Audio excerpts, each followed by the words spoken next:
Оқушылар, енді біздің келесі танысатын әдісіміз толық квадратты бөліп алу арқылы квадрат теңдеуді шешу. Мысал қарастырайық.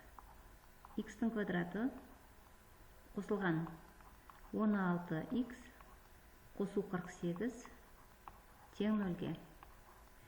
Теңдіктің сол жағында біз толық квадратты бөліп алуымыз керек.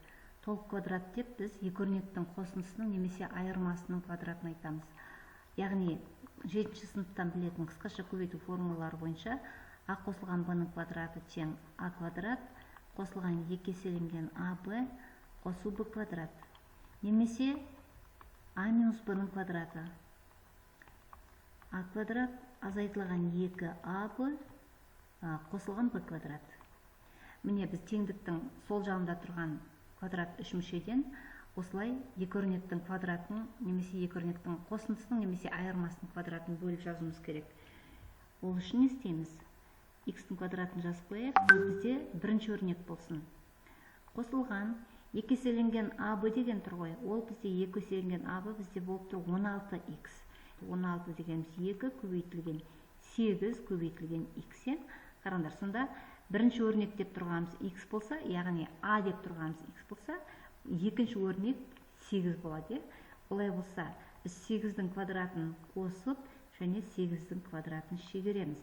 Неліктен? Өйткені бұл 8-дің квадраты мұнда есептің берілгенде жоқ қой. Сондықтан өрнектің мағынасы өзгеріп кетпес үшін оны қостық және оны қайтадан азайтып тастадық.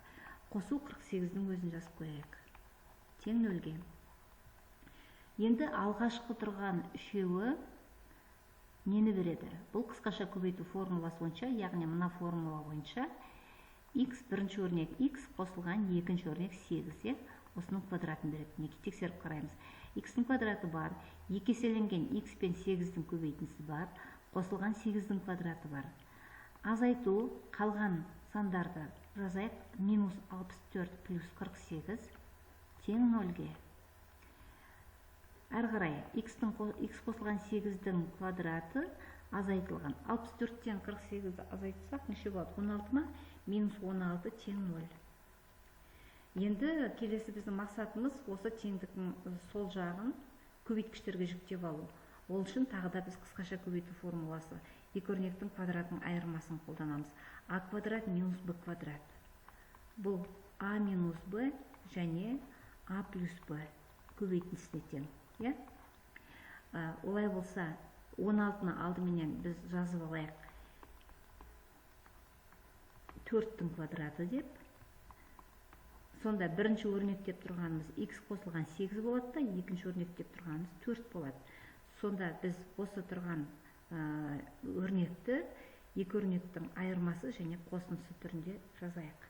Сонымен x қосылған 8 бұл формуладағы а-ны беріп тұр. Азайту 4 бұл формуладағы b-ны беріп тұр. Екінші жақшада x қосылған 8 қосу 4 болады. Тең 0-ге. Енді ықшамда жазатын болсақ, x қосылған 4 және x қосылған 12 көбейтіндісі тең 0 болды. Сонымен мұна түрдегі теңдеуді біз шеше аламыз. Бірінші қарастырамыз. Бірінші жақша 0-ге теңестірейік. X қосылған 4 тең 0-ге. Бұдан бірінші түбірі табылады. X1 тең болады минус 4-ге. Екінші жақша 0-ге теңестірсек, X қосылған 12 тең 0-ге.